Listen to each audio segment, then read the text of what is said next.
Bienvenue à tous et à toutes, bienvenue à Église Destinée, c'est un plaisir de vous avoir avec nous.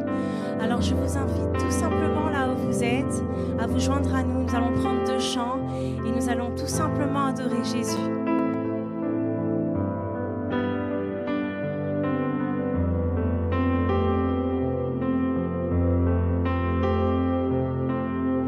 En toute saison, tout changement, tu es là.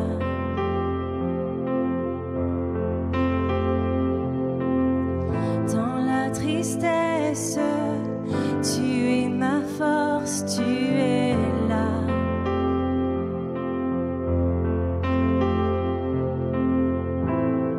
Tu calmes la tempête et ta voix me conduit.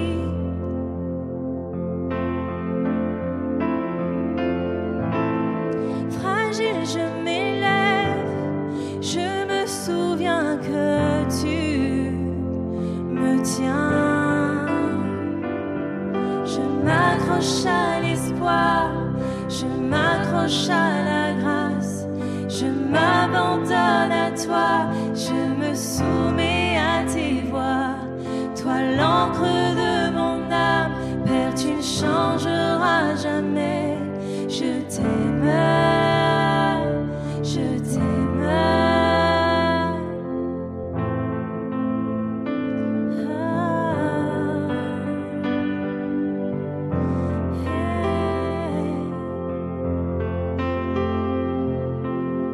Toi qui m'as sauvé, toi mon ami, tu es là.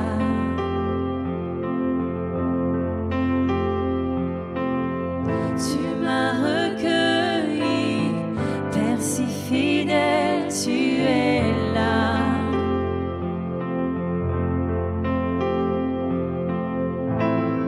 Tu calmes la tempête et ta voix me conduit.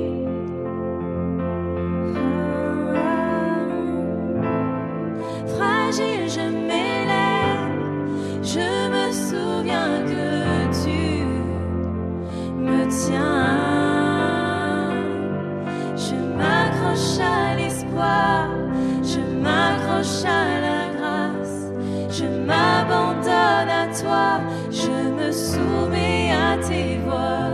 Toi, l'encre de mon âme, Père, tu ne changeras jamais. Je t'aime, je t'aime. Je m'accroche à l'espoir, je m'accroche à la grâce, je m'abandonne à toi, je me soumets à tes voies. Toi, l'encre de mon âme, Père, tu ne changeras jamais. Je t'aime, je t'aime. Et je me souviendrai tes promesses à jamais. Ma force, mon protecteur, je m'appuie sur toi. Car tu es mon sauveur, mon espoir, mon refuge. Et tu m'aimes à jamais. Je m'appuie sur toi. Et je me souviendrai tes promesses à jamais.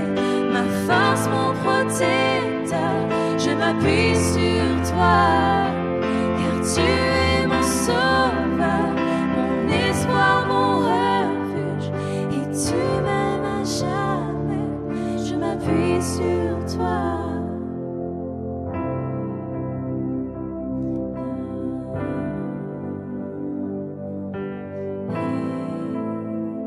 Je m'appuie sur toi.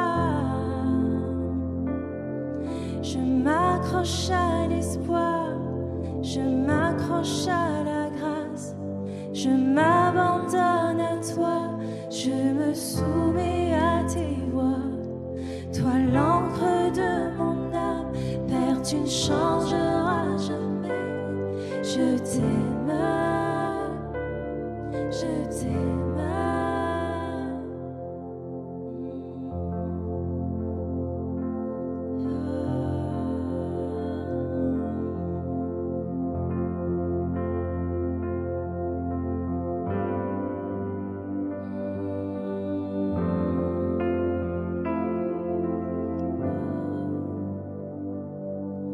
tous les anges et les saints se prosternent devant toi.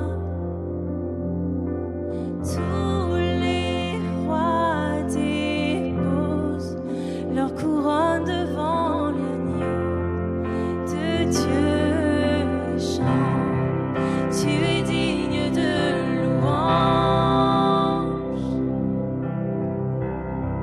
Tu es digne de louange. Tout existe par toi et tout me vient de toi. À toi soit la gloire. Tu es digne de louange. Tu es digne de louange. Tout existe par toi et tout me vient de toi. À toi soit la gloire.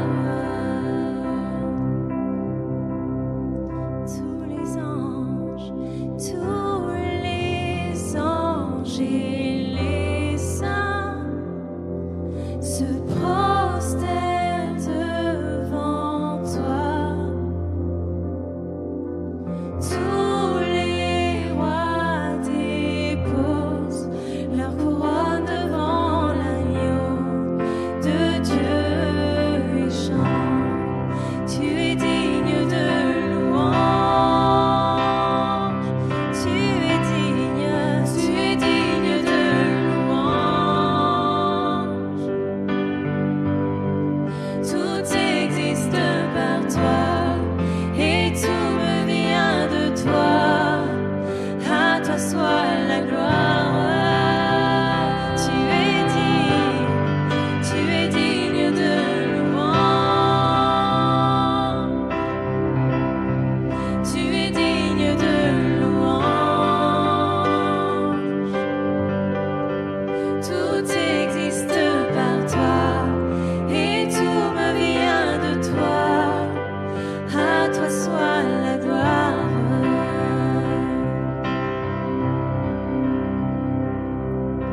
Jour et nuit, nuit et jour, qu'un parfum s'élève.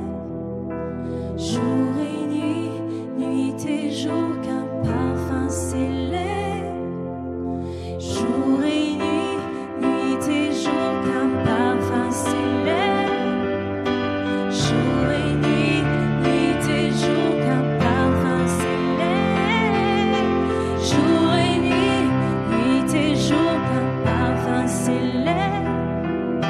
Jour et nuit, nuit et jour, qu'un parfum s'élève. Jour et nuit, nuit et jour, qu'un parfum s'élève. Jour et nuit, nuit et jour. Tu es digne de louange. Tu es digne de louange. Tout existe par toi et tout me vient de toi. À toi soit la gloire.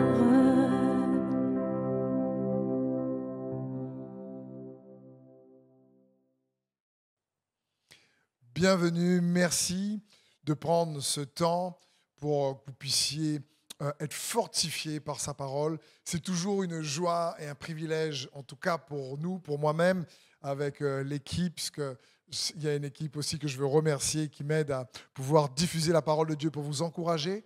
Merci en tout cas de prendre ce temps, de nous écouter. C'est un privilège pour nous d'être un site, en tout cas un lieu de ressources spirituelles pour vous. Merci à chacun d'entre vous. En tout cas, merci à chaque frère et sœur aussi de la famille de l'Église Destinée. Et je prie que ce message puisse puissamment vous fortifier dans votre foi. Et la semaine dernière, j'avais partagé une phrase que j'ai continué à méditer dans l'un des messages. Je disais, pour Dieu, ce qu'on voit comme une fin, pour lui, il le voit parfois comme un tremplin. Et donc le thème de ce week-end, c'est une fin ou un tremplin. C'est la fin ou c'est un tremplin.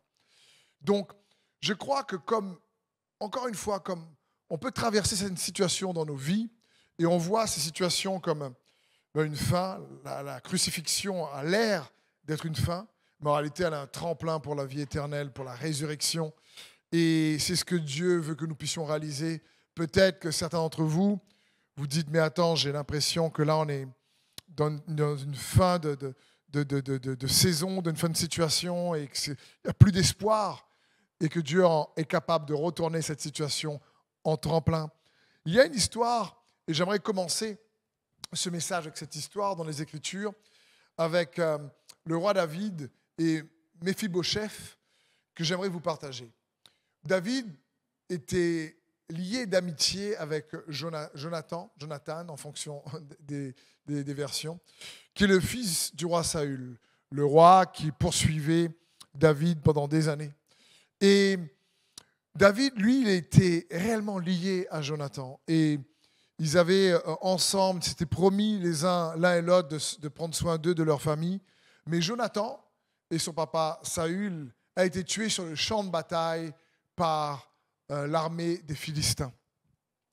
Quelques années plus tard, lorsque David est affermi dans sa royauté sur tout Israël, il se rappelle de cette promesse qu'il avait faite à son ami donc Jonathan, et il se rappelle qu'il avait dit à Jonathan donc, qu'il allait prendre soin de sa famille.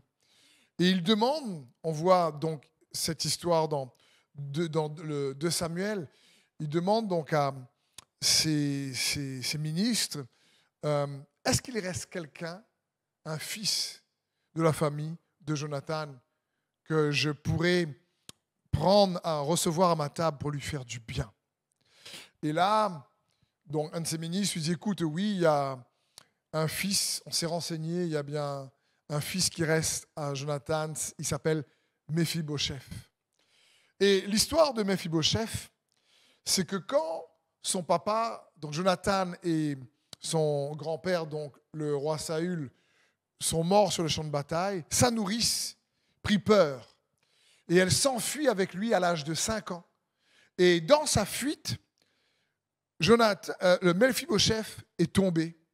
Et en tombant, il est devenu invalide des pieds. Il est devenu perclus des pieds.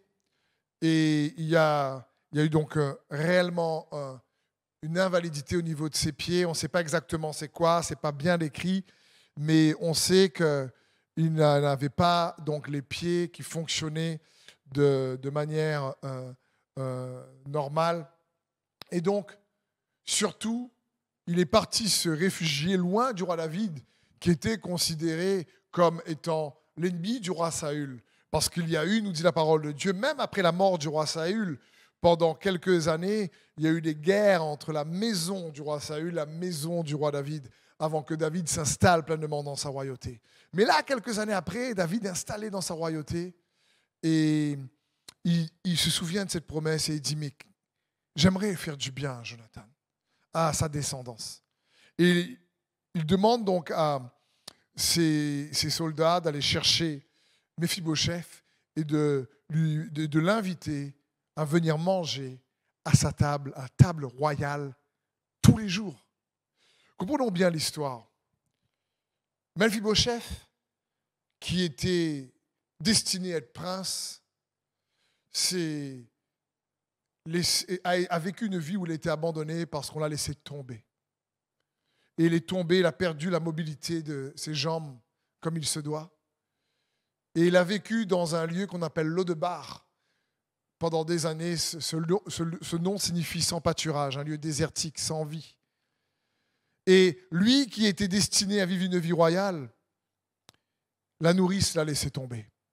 Et il pensait que sa vie allait être ainsi pendant des années. Il allait vivre dans un lieu aride, à Lodebar, oublié, parce qu'on l'a laissé tomber. Ce qui devait lui revenir de droit comme royauté, il l'a perdu.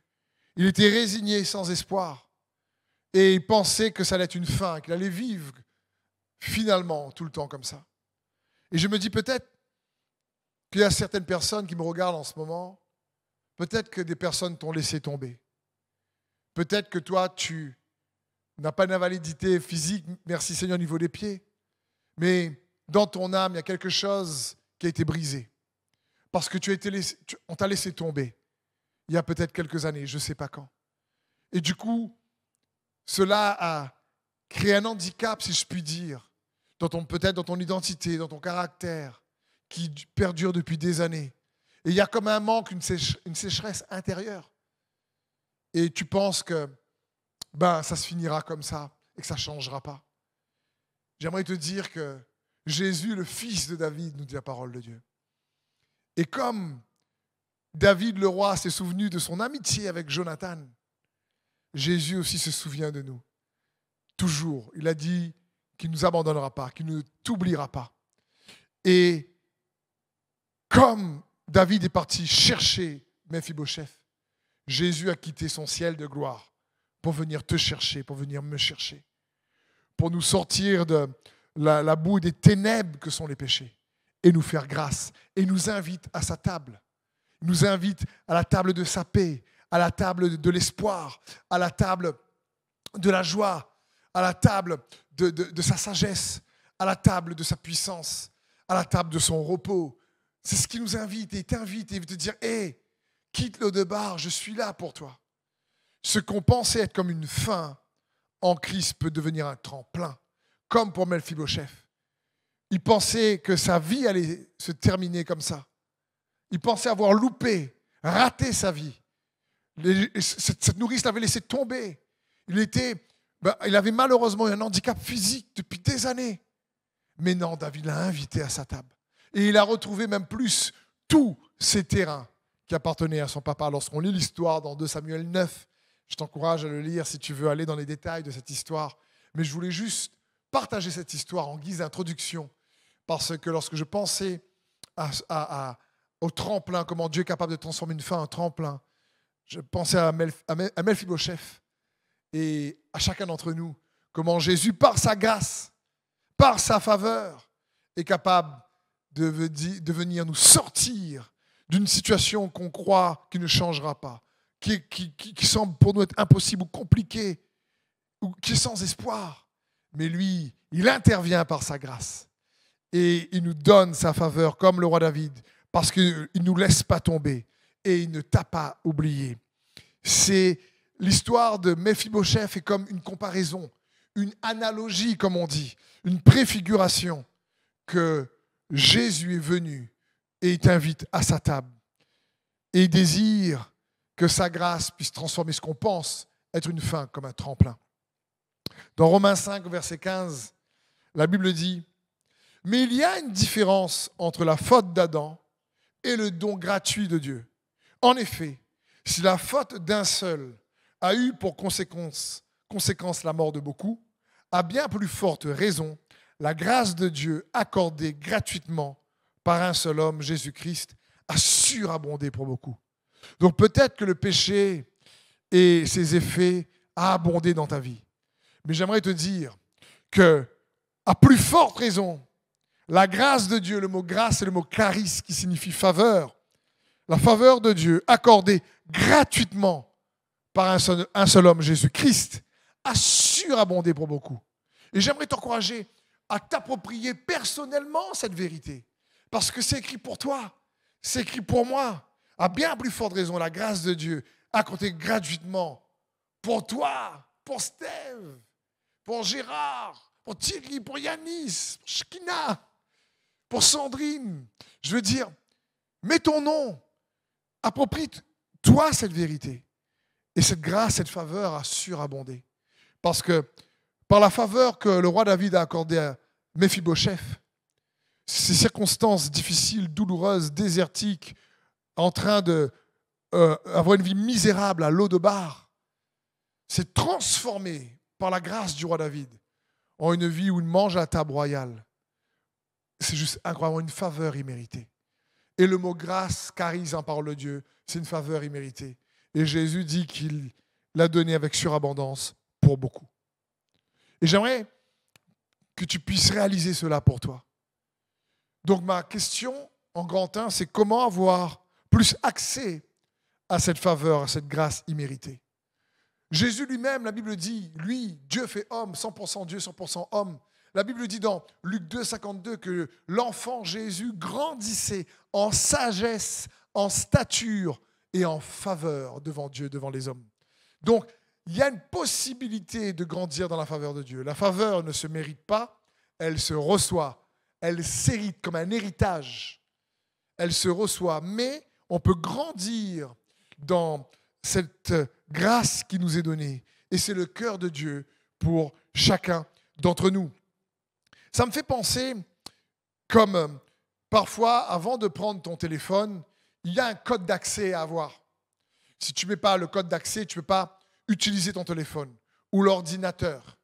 Et je crois qu'il nous faut réaliser que la grâce de Dieu, tu as ton téléphone, il t'appartient, mais il y a un code d'accès pour que tu puisses l'utiliser. Dieu nous donne la grâce, mais il y a un code d'accès pour, en tout cas, mieux en profiter, mieux l'utiliser, si tu préfères, entre guillemets, mieux se l'approprier. Et ça me fait penser également, il y a quelques semaines en arrière, avec des amis, Sandrine et moi, on est partis jouer à un jeu qui s'appelle un escape game. Je ne sais pas si vous connaissez ça. C'est une sorte de jeu ou de thème, de thématique. Nous, c'était sur le pirate la Muse. Et tu arrives dans une pièce et tu dois chercher, fouiller dans la pièce, des codes d'accès, des choses pour passer d'une étape, d'une pièce à une autre pièce et résoudre les énigmes de ce jeu. On dirait que c'est très sympa. Mais ça m'a fait penser ce jeu à ce verset qui dit « La gloire de Dieu, c'est de cacher les choses, mais la gloire des rois, c'est de sonder les choses. » C'est-à-dire qu'il faut sonder. Dieu dit « Vous êtes un peuple de prêtres rois. » Et la grâce, elle nous est donnée, elle nous est accordée. Mais parfois, on a besoin de chercher. Il y a comme un code d'accès pour passer peut-être une autre mesure de grâce et aller de gloire en gloire, comme de grâce en grâce. Et c'est ce que Dieu veut pour nous. Et j'aimerais donc nous encourager, comme cet escape game, de pouvoir aller d'un lieu à un autre lieu après avoir découvert tous les codes secrets pour passer à l'autre étape. J'aimerais que tu puisses passer à une autre mesure de grâce dans ta vie avec un code d'accès que Dieu désire nous donner. Et ce code d'accès, on le voit dans Romains 5, verset 1. La Bible dit « Ainsi donc, déclarés justes sur la base de la foi, nous avons la paix avec Dieu par l'intermédiaire de notre Seigneur Jésus-Christ. C'est aussi par son intermédiaire que nous avons accès, voilà le code, par la foi à cette grâce, à cette faveur. Qu'est-ce qui nous donne accès à cette faveur? Par la foi, dans laquelle nous tenons ferme et nous plaçons notre fierté dans l'espérance de prendre part à la gloire de Dieu. Donc on voit ici que nous avons accès par la foi à cette faveur, à cette grâce. Donc, pour passer comme l'escape game d'un lieu à un autre lieu, d'une certaine mesure, une autre mesure de grâce, Jésus grandissait lui-même dans cette faveur, dans cette grâce que Dieu lui a accordée. Eh bien, il nous faut donc grandir dans la foi. C'est par la foi. Frères et sœurs, la foi te permet de regarder ta situation soit comme une fin, soit comme un tremplin. C'est aussi la foi qui vient nous transformer de l'intérieur, parce que la foi est une perspective également. Te permet de voir tes circonstances soit comme une fin, tu es résigné, soit comme un tremplin. Tu peux rebondir et te renouveler. Il te tient par la main, ce n'est pas la fin. Il va te permettre encore d'avancer. Même si ce n'est pas facile, même si tu es déçu parfois de certaines situations. La foi change notre perspective intérieure. La foi nous fait voir les choses différemment. Nous ne marchons pas par la vue, mais par la foi. La foi nous permet d'avoir une marche avec une perspective différente. Et pour ça, peut-être il est bon essayer de penser à quels sont les effets de la foi. Quand on marche par la foi, quand notre style de vie est animé par la foi, il y a des effets pour cela. Et c'est le petit 1. J'aimerais appeler ça les effets de la foi. Bien sûr, il y en a beaucoup plus que ce qu'on va voir, mais j'ai noté certaines phrases qui peuvent être un bon indicateur. Ces phrases, ce sont de bons indicateurs qui peuvent nous permettre de voir si nous marchons effectivement par la foi, si nous sommes animés, si notre perspective de la vie est agissante par la foi, afin de ne pas voir ce que nous traversons comme une fin, mais plutôt comme un tremplin. Mephibosheth pensait que ça allait être la fin de sa vie, elle allait terminer à l'eau de bar, finir vraiment dans la misère, comme vraiment sans espoir. Mais la grâce, la faveur de Dieu lui a été accordée. Et en Jésus-Christ, la faveur de Dieu a surabondé pour toi et pour moi. Et le code d'accès pour pouvoir grandir dans cette faveur, c'est la foi. Il nous faut aller de foi en foi pour pouvoir aller de faveur en faveur et de grâce en grâce. Parce que la foi est le code d'accès et nous change de l'intérieur et change également ensuite l'extérieur. Donc quels sont les effets de la foi? Certains. Alors j'aimerais te dire, sans la foi, on exagère nos difficultés. Alors qu'avec la foi rétrécit nos problèmes. Quand quelqu'un marche par la foi, il ne va pas grossir ou exagérer ses difficultés. Non, il sait que la foi, au contraire, va rétrécir ses problèmes. Sans la foi, on sous-estime souvent notre capacité. Ou même, sans la foi, on se trompe sur la capacité de Dieu. Alors qu'avec la foi nous fait réaliser que notre capacité vient de Dieu. C'est pas pareil. Sans la foi, on se sous-estime. Je ne suis pas capable, moi je ne vais pas arriver, franchement, je ne sais pas si Dieu peut vraiment. Alors qu'avec la foi te fait zoomer tes yeux intérieurs, focaliser sur la capacité de Dieu. Sans la foi, on se décourage nous-mêmes, je dirais même, on sabote son propre courage. Sans la foi. Alors que la foi dynamise notre courage. Elle dynamise ton courage. Sans la foi, nous manquons d'espérance. Donc on ne voit pas loin, on est myope. On voit la fin, on ne voit pas le tremplin. Mais avec la foi est une ferme assurance des choses qu'on espère. La foi ravive notre espérance. Sans la foi, on commence en général à râler plus et à se plaindre en général de ce qu'on est. Un exemple, sans la foi, on parle plus de notre problème à Dieu au lieu de parler plus de Dieu à notre problème. C'est-à-dire, sans la foi, dire Seigneur, on va souvent dire Seigneur, regarde-moi, mes besoins, c'est dur, c'est difficile. Alors qu'avec la foi, tu regardes ton problème comme une montagne et tu parles à la montagne. Au lieu de parler à Dieu de la grandeur de ta montagne, tu parles à la montagne de la grandeur de ton Dieu, tu changes ton discours. Avec la foi, c'est l'attitude, le style de vie, le discours est différent. Sans la foi, notre réalité peut devenir un cauchemar. Alors qu'avec la foi, nos rêves peuvent devenir une réalité. C'est pas du tout pareil dans les effets de la foi. Et c'est la foi qui donne accès à cette faveur. Et si tu es dans la foi, si je suis dans la foi, j'essaie de voir comment cela se démontre, se traduit dans notre comportement. C'est dans ce sens. Or, par exemple, sans la foi, je partage mon fardeau en général avec le joug de la peur. Alors qu'avec la foi, je partage mon fardeau avec le joug de l'amour. Sans la foi, en réalité, le fardeau des difficultés, des épreuves est lourd. Mais avec la foi, le fardeau est porté avec Jésus qui dit « Prenez mon joug, prenez mon fardeau qui est doux et léger ». Le fardeau des difficultés devient plus léger. Sans la foi, les promesses de Dieu pour ma vie sont verrouillées. Je n'ai pas accès. Alors que la foi déverrouille les promesses de Dieu. C'est par la foi qu'on hérite des promesses. La foi est le code d'accès. Mon frère, ma sœur, mon ami qui me regarde, j'aimerais t'encourager à réaliser que tu peux avoir ton téléphone, mais si tu n'as pas le code d'accès, tu ne pourras pas l'utiliser. Tu peux dire oui, j'aime le Seigneur, mais il y a une difficulté, mais il te faut la foi, lui faire pleinement confiance pour pouvoir faire en sorte que sa faveur, sa grâce vienne te fortifier.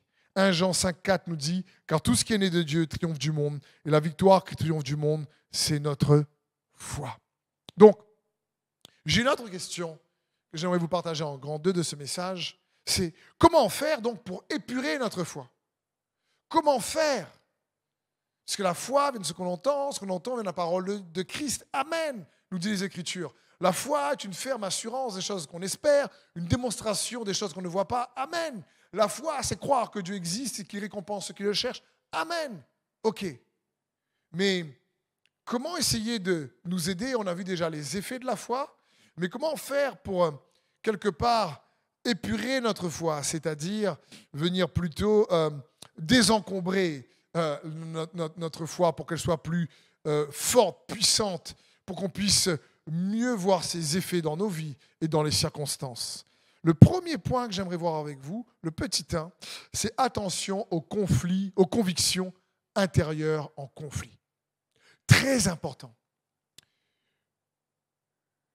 Je discute avec des frères et sœurs, bien sûr, chaque jour, et je suis étonné de voir parfois comment on peut, sans s'en rendre compte, chacun d'entre nous, avoir des convictions qui se contredisent.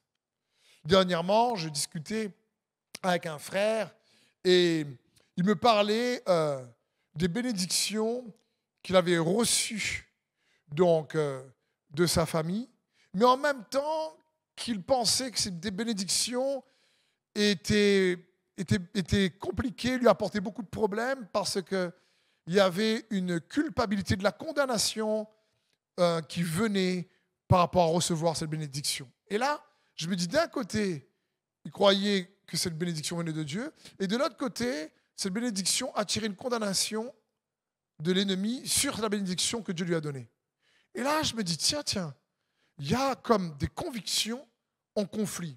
Ça me fait penser, comme parfois on peut croire, et on déclare, mais Dieu est celui qui guérit. Mais en même temps, on se dit, écoute, il guérit, mais peut-être qu'il ne fera pas pour moi. Il fera pour les autres. Ou sinon, je crois que Dieu guérit, mais en fin de compte, si j'ai cette maladie, peut-être c'est qu'il me punit. Et il y a beaucoup de frères et sœurs parfois, et il y a des convictions, conflits en nous. Et on a une qui annule l'autre. Ça, c'est assez compliqué en général. Mais je sais que Dieu guérit, mais peut-être qu'il m'a envoyé cette maladie pour me punir. Ça va être compliqué là d'avoir la guérison. Et il y a des convictions, donc souvent en opposition, en contradiction. Il nous faut faire attention à cela, parce qu'elles viennent annuler.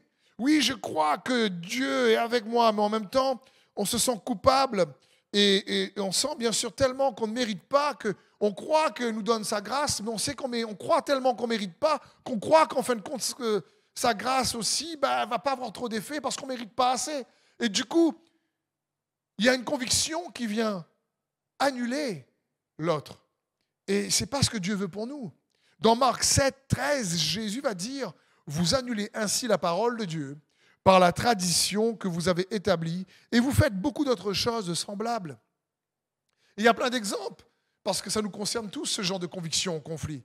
Ça me fait penser à l'histoire de Marthe et de Marie quand Lazare est mort.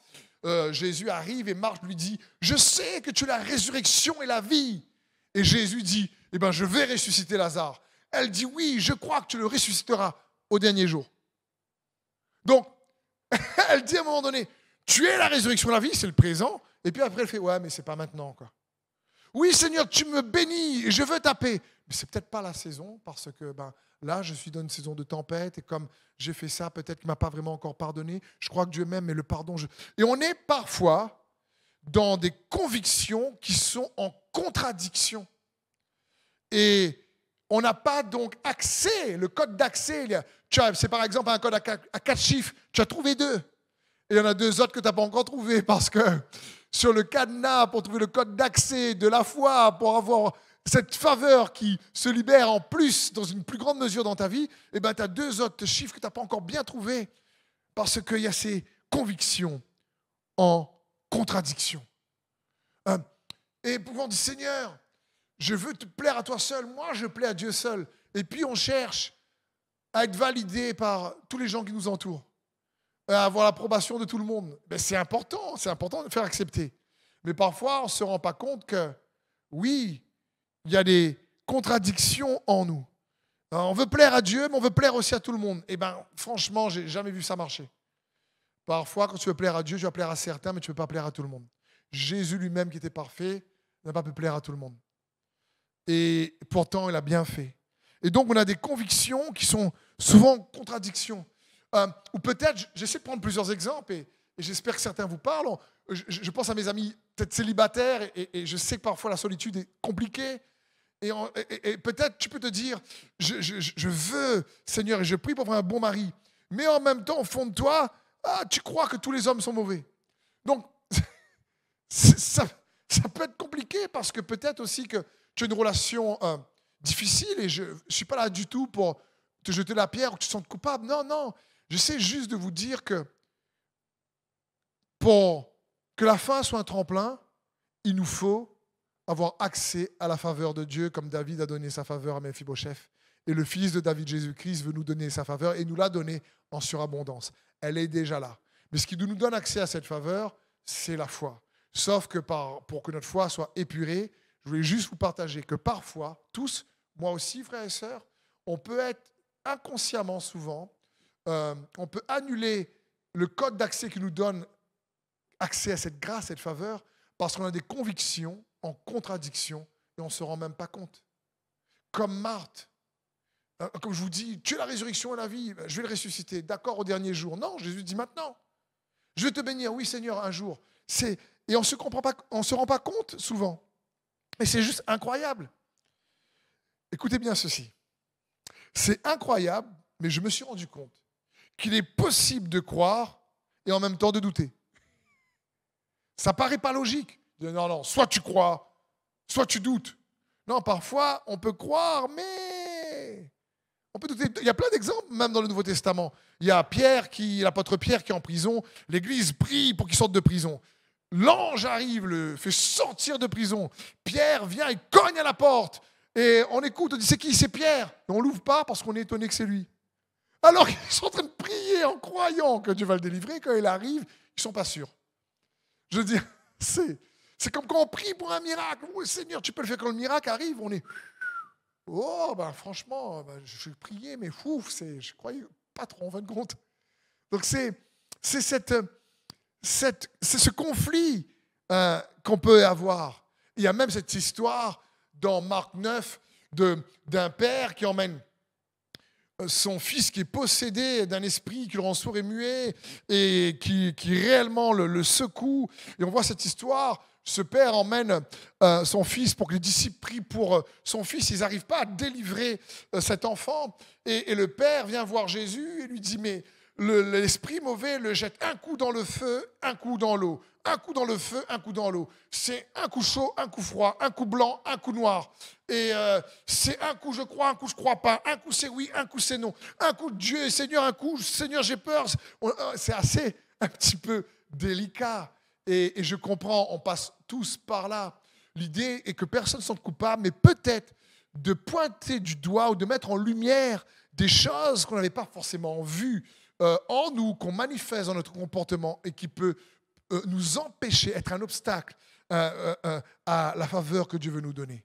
Et alors ce père dans Marc 9 va dire, Seigneur, si tu peux, délivre mon enfant. Et Jésus lui dit, si tu peux, tout est possible pour celui qui croit. Et Marc 9, 24 nous dit, aussitôt, le père de l'enfant s'écria, je crois, viens au secours de mon incrédulité. Ça, je vous dis, on peut croire et en même temps douter en même temps. Je crois, mais aide-moi par contre, s'il te plaît. Et il est sincère. Et il n'y a pas, encore une fois, Jésus a délivré son fils. Il n'y a pas de condamnation, de culpabilité, pas du tout. Au contraire, viens à lui tel que tu es. Dis Seigneur, je crois, mais c'est vraiment pas facile. Je me rends pas compte. Tu m'invites à ta table et tu désires me permettre d'expérimenter ta faveur et ta grâce avec surabondance. Mais ça fait tellement longtemps qu'on m'a laissé tomber. Ça fait tellement longtemps que j'ai l'impression qu'on m'a laissé tomber, ça m'a brisé. Et je suis dans ce lieu compliqué. Et aujourd'hui, tu me dis que tu veux que je mange à ta table. Oui, c'est ce que Jésus te dit, mon frère, ma sœur. Oui, oui, oui. Donc le premier point, comment épurer sa foi, c'est sois prudent, veille sur toi-même à ne pas trop manifester de convictions qui sont en contradiction. Parce que souvent, une risque d'annuler celle qui va te donner la percée. Comme Jésus le dit, une tradition, quelque chose qu'on a appris sans s'en rendre compte, qu'on a chopé. Et donc, c'était un premier point. Le deuxième point, reconnais ce que tu as. J'aime cette question dans les Écritures lorsque le prophète Élisée dit à la veuve, « Qu'as-tu chez toi ?» Élisée lui dit, « Que puis-je faire pour toi? Dis-moi, qu'as-tu à la maison ?» Elle répondit, « Ta servante n'a rien du tout à la maison, qu'un vase d'huile. » Et cette histoire est magnifique parce qu'avec ce vase d'huile, elle a payé toutes ses dettes. Élisée n'a pas dit, « Mais écoute, je vais créer quelque chose. » Il dit, « Qu'est-ce que tu as ?» Dieu va toujours partir de ce que tu as pour te faire sortir de là où tu es. Tu as des choses, crois en lui pour te faire sortir de là où tu es. Moïse avait juste un petit bâton. Dieu lui dit, mais Moïse, c'est quoi dans ta main? Elle dit, c'était pas un bâton en bronze avec des diamants dessus ou en argent, en or, un super bâton. C'était un faille bâton. C'était un bâton. Le bâton c'était pas un bâton sculpté, c'était un simple bâton. C'était une chose ordinaire. Et Dieu lui dit, mais qu'est-ce que tu as? Et avec un petit bâton, il a ouvert la mer. Qu'est-ce que tu as chez toi, mon frère, ma sœur? Dieu commence toujours avec des petites choses pour faire de grandes choses. Toujours. Zacharie 4,10 nous dit, qui donc méprisait le temps des petits commencements? Il aurait plutôt dû se réjouir en voyant la pierre choisie dans la main de Zorobabel. Ici, le prophète Zacharie dit, il vaut mieux se réjouir déjà des petites choses que tu as.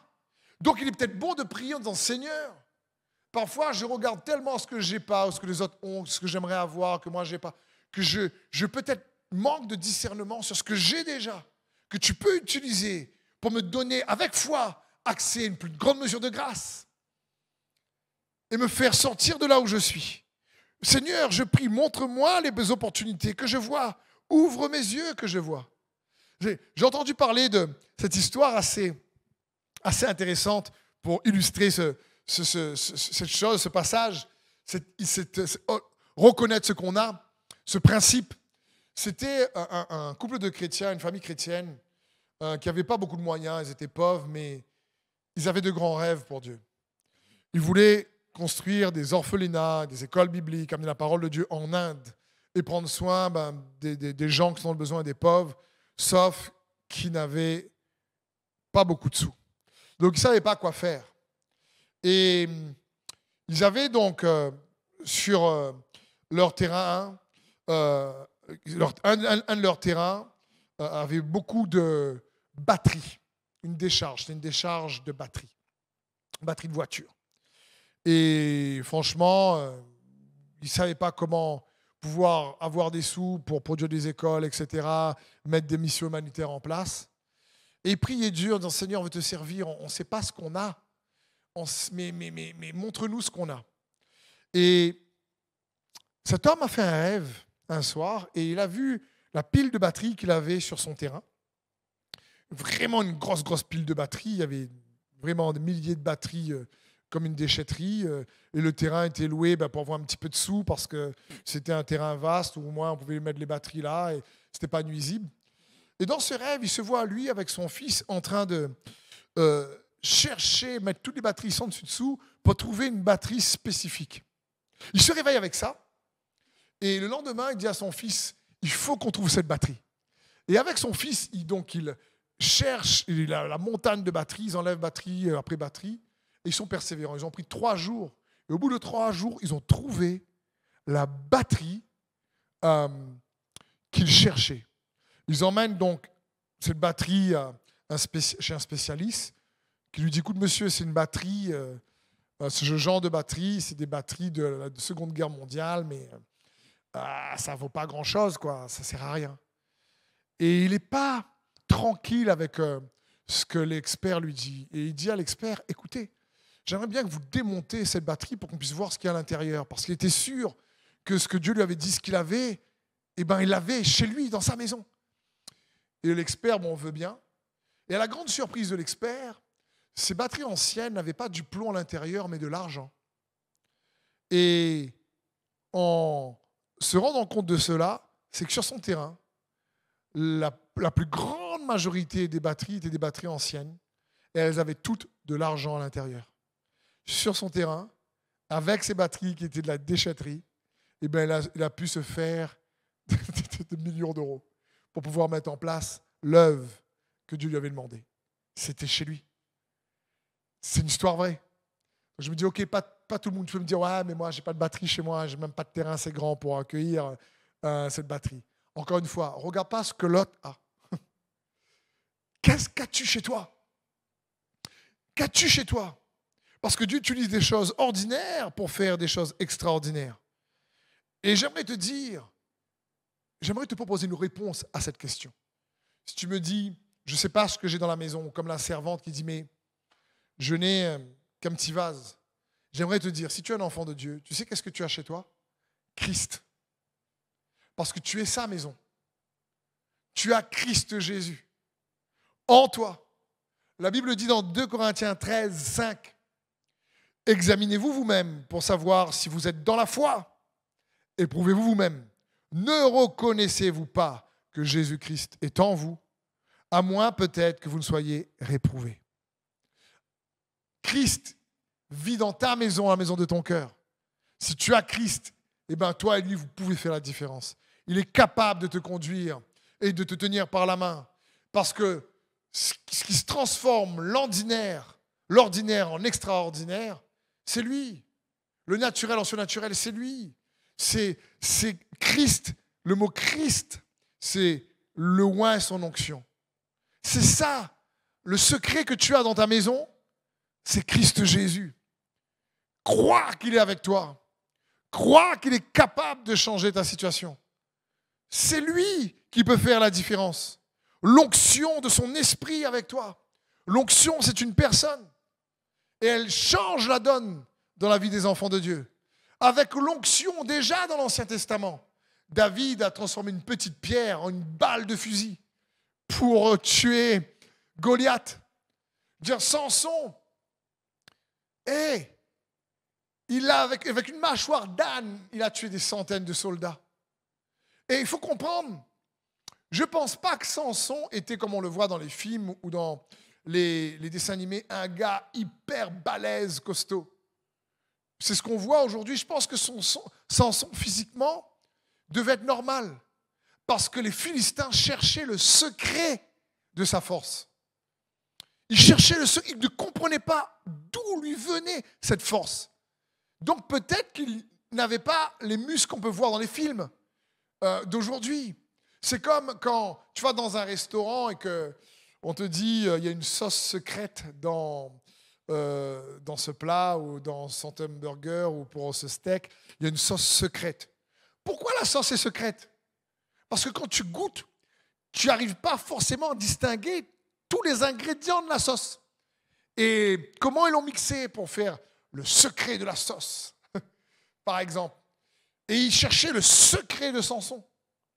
C'est-à-dire qu'il cherchait le secret de sa force, de l'onction qui était sur lui. Et j'aimerais te dire que, le secret de ta force dans ta maison, c'est Christ Jésus qui vit en toi. Et j'aimerais t'encourager à commencer à croire cela par la foi. À croire qu'il vit en toi et de faire la différence. Écoute bien ceci, mon frère et ma sœur. Dans Simon, il y a toujours Pierre qui se cache. Il y a toujours Pierre dans Simon. Vous savez, l'apôtre Pierre s'appelait Simon-Pierre. Et Simon, c'était l'homme qui faisait plein d'erreurs, qui a renié Jésus 3 fois, qui dit à Jésus, non, moi, je ne laisserai pas que tu ailles mourir sur la croix. Et Jésus lui Jésus lui dit, arrière de moi, Satan. Je veux dire, c'est chaud, quoi. Il n'a pas dû comprendre ce coup-là. Simon, c'est le gars instable qui fait un peu les erreurs et qui ne fait pas ce qu'il faut. Mais dans Simon, il y avait Pierre. Ce gars qui a renié Jésus 3 fois, Simon. Et cette Pierre qui prêche à 3000 âmes le jour de la Pentecôte et qui gagne 3000 personnes à Jésus, qui ressuscite les morts, qui fait marcher les paralytiques. Et dans Simon, il y a toujours un Pierre. C'est ça le secret de la sauce de Pierre. Le secret de Simon, c'est qu'il y avait un roc en lui. Ce roc était le Christ, Jésus. Et j'aimerais te dire, mon frère, ma sœur, dans chaque enfant de Dieu, il y a le même roc. Ne savez-vous pas que Christ vit en vous? Ne soyez pas disqualifiés, nous dit l'apôtre Paul dans 2 Corinthiens, qu'on a lu tout à l'heure, 2 Corinthiens 13, au verset 5. Ne reconnaissez-vous pas que Christ est en vous? Alors reconnais ce que tu as dans ta maison pour épurer ta foi. Premier point, on a vu. Fais attention aux convictions qui sont en contradiction, conflit. Le deuxième point, très simple. Reconnais ce que tu as dans ta maison. Ce n'est pas ce que tu possèdes en réalité. Ce n'est pas ce que tu as comme bien matériel. C'est plutôt qui tu as avec toi. Qui tu as en toi. Qui vit en toi. L'Emmanuel, Jésus le Christ. Par exemple, je ne sais pas, peut-être que tu dis oui, mais moi, j'aimerais pouvoir avoir une promotion, mais je ne connais pas, moi, les grandes gens bien placés pour pouvoir avoir accès. Mais tu sais quoi? Christ, il les connaît. Et il a déjà préparé les connexions divines plus tard pour toi. Si lui, il les connaît, c'est qu'il a déjà préparé. Tu les connais peut-être pas toi, mais si tu le connais lui, attention. Il est la porte. Il est le chemin. La promotion vient de lui. Je veux dire écoute, j'ai pas assez ceci, j'ai pas assez cela. J'aimerais te dire en troisième point, pour épurer ta foi, arrête les saignements. De je ne suis pas assez ceci, de je ne suis pas assez cela, je n'ai pas assez les moyens, je n'ai pas assez les diplômes, je n'ai pas assez la capacité. Encore une fois, les effets de la foi. Quand quelqu'un marche par la foi, il regarde la capacité de Dieu. Quand quelqu'un est plus sans foi, il met en doute sa propre capacité.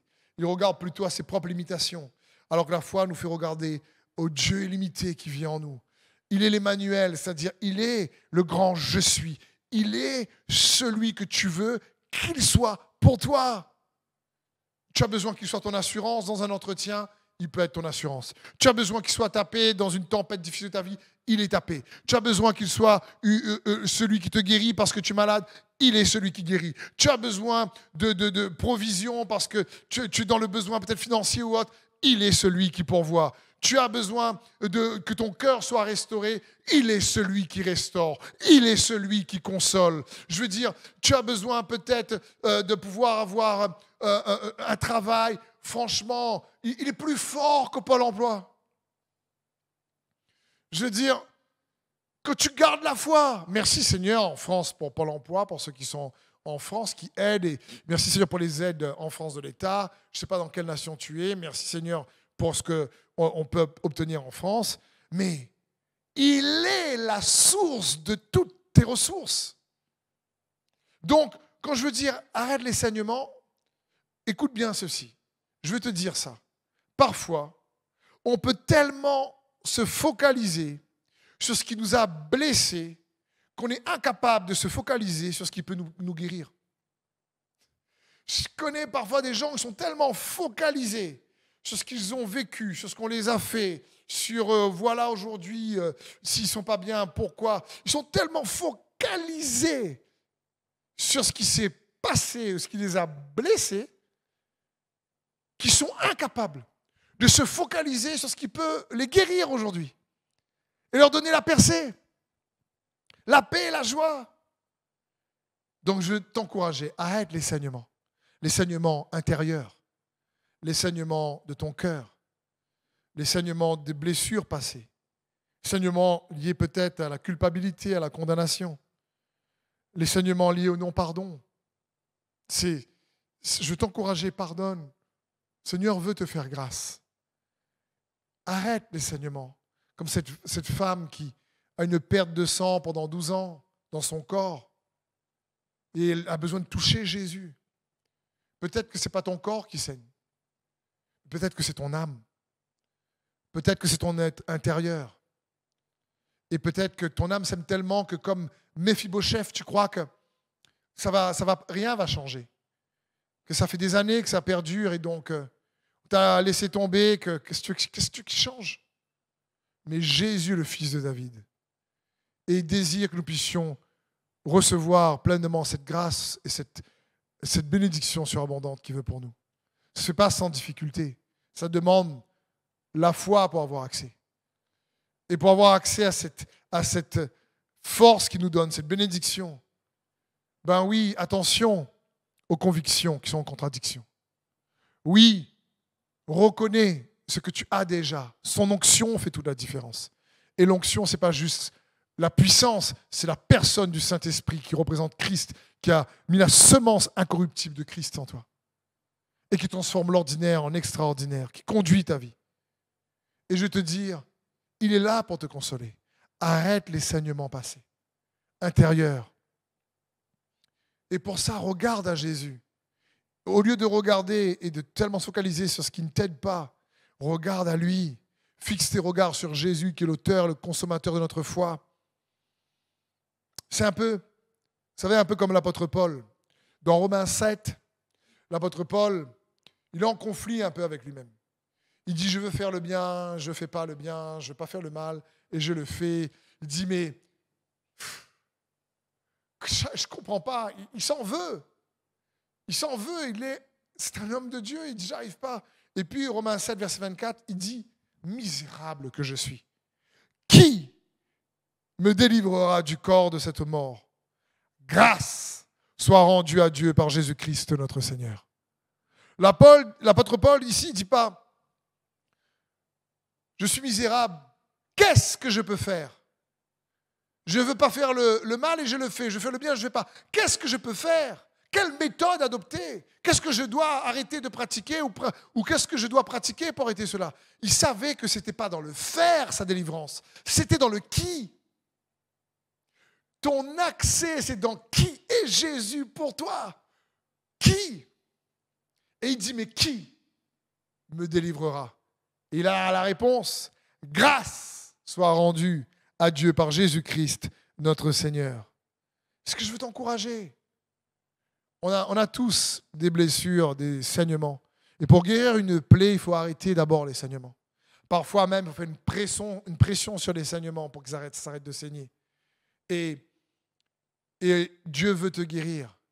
Quand Jésus apparaît aux disciples après sa crucifixion, Jésus montre aux disciples ses cicatrices.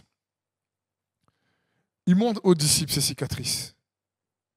Et dans sa main ou sur son côté, il ne saignait plus.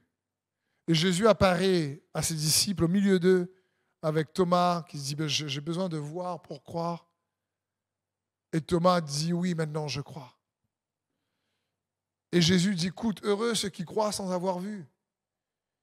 Mais l'authenticité de sa victoire sur la mort, c'était ses cicatrices.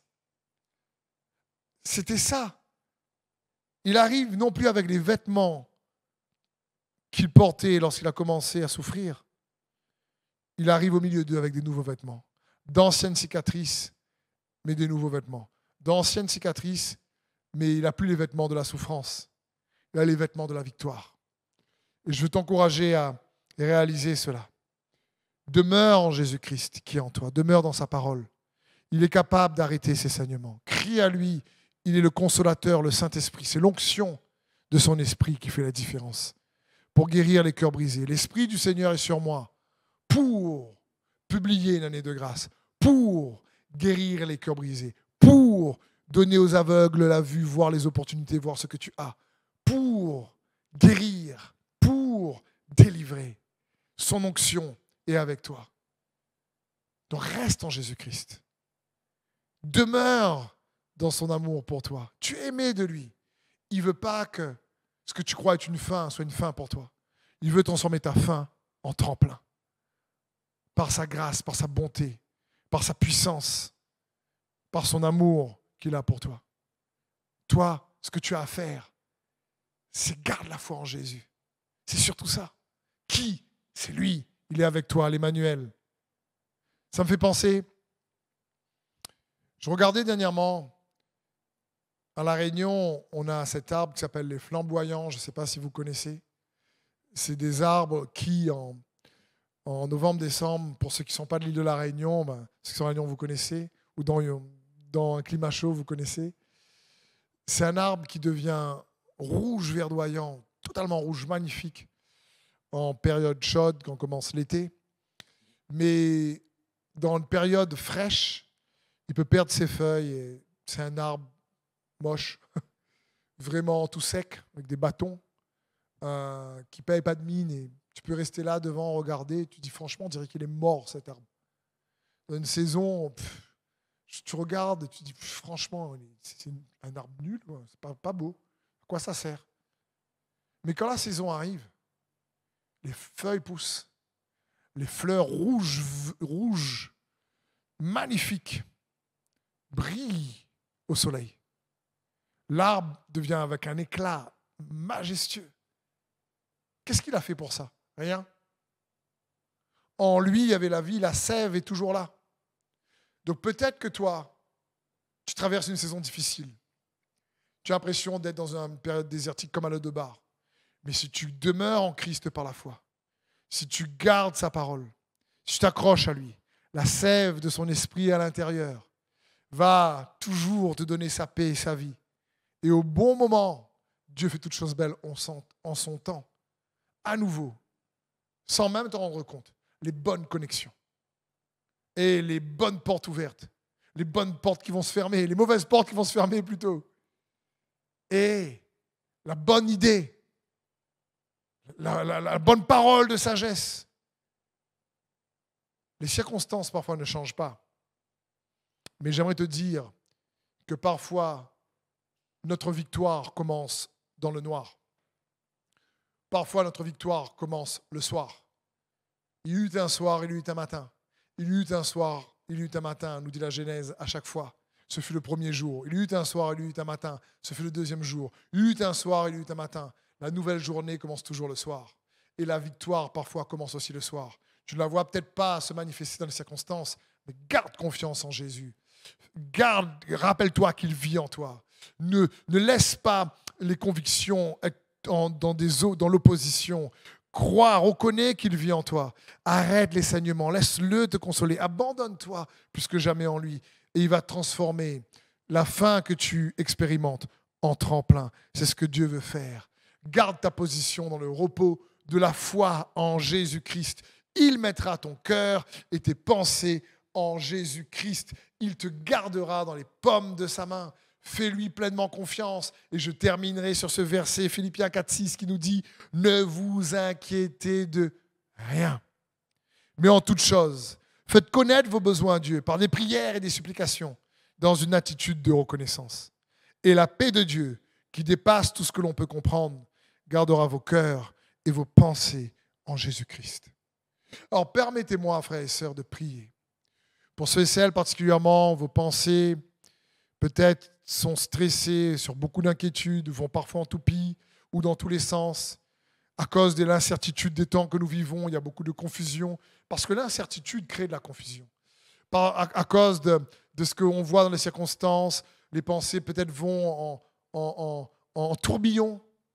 J'aimerais te dire, là derrière ton écran, fais monter vers Dieu une prière. Fais monter tes besoins devant lui. Et je prie que sa paix, qui surpasse tout ce qu'on peut comprendre, garde ton cœur et tes pensées en Jésus-Christ. Juste, de manière symbolique, si c'est ton cas, derrière ton écran, tu peux... C'est juste un symbole. C'est la foi que tu as qui va faire la différence. Mettre peut-être ta main sur ton cœur, ou si ton cœur est blessé, et saigne encore, ou sur ta main, ou sur ton front, ou les deux. Mettre une main sur le cœur, une main sur le front, de dire « Jésus, donne-moi ta paix. Je fais monter vers toi mes inquiétudes, mes tourments, mes saignements, mes traumatismes. Et je crois que tu vis en moi. Et que ta paix, qui surpasse toute connaissance, toute intelligence, garde mon cœur et mes pensées, Jésus, en toi, pour que tu restes positionné intérieurement, malgré les défis, dans la paix de Dieu. Pour que tu restes positionné intérieurement dans la foi en Jésus-Christ. Que tu puisses avoir le code d'accès qui va venir transformer tes circonstances de l'intérieur vers l'extérieur. Parce que Dieu est capable. Il te tient par la main. Et il veut te faire du bien. Amen. Donc merci, frères et sœurs. Merci, chers amis qui ont pris ce temps de nous écouter. J'espère que ce message fin ou tremplin vous a encouragé. Si c'est le cas, que vous pensez que ce message peut encourager peut-être d'autres personnes, n'hésitez pas peut-être à leur envoyer, le partager. Ça fait plaisir de partager, de bénir, si vous le pouvez, si vous le souhaitez bien sûr. Je prends aussi un temps pour remercier tous ceux et celles qui nous aident financièrement par vos dons, votre générosité. Vous avez sur l'écran, ici, donc en bas, un site qui s'appelle jeveuxbénir.com. Et si vous désirez nous soutenir, merci pour votre générosité. Merci pour ce geste, en tout cas, que vous faites. Je prie que Dieu puisse pourvoir à tous vos besoins, qu'il puisse être celui qui étend sa main et qui ait des provisions en abondance pour vous, puissiez avoir pour tous vos besoins et encore plus pour toutes sortes d'œuvres bonnes, que l'œuvre bonne qu'est l'Église puisse, grâce à votre soutien, avancer pour partager sa parole, pour amener la force de la présence de Christ, de la foi dans les cœurs et dans les vies, et que vos vies deviennent un témoignage de son amour pour vous. Merci encore une fois. Soyez bénis et que sa faveur vous soit puissamment et grandement multipliée dans le nom de Jésus.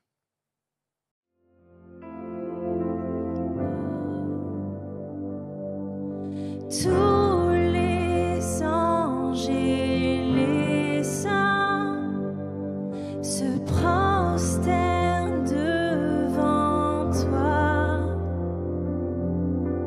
Tous les rois déposent leur couronne devant l'agneau de Dieu. Chante, tu es digne de louange. Tu es digne de louange. Tout existe par toi et tout me vient de toi. À toi soit la gloire. Tu es digne de louange.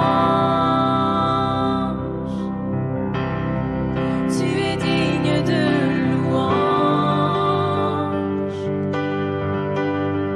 Tout existe par toi et tout me vient de toi.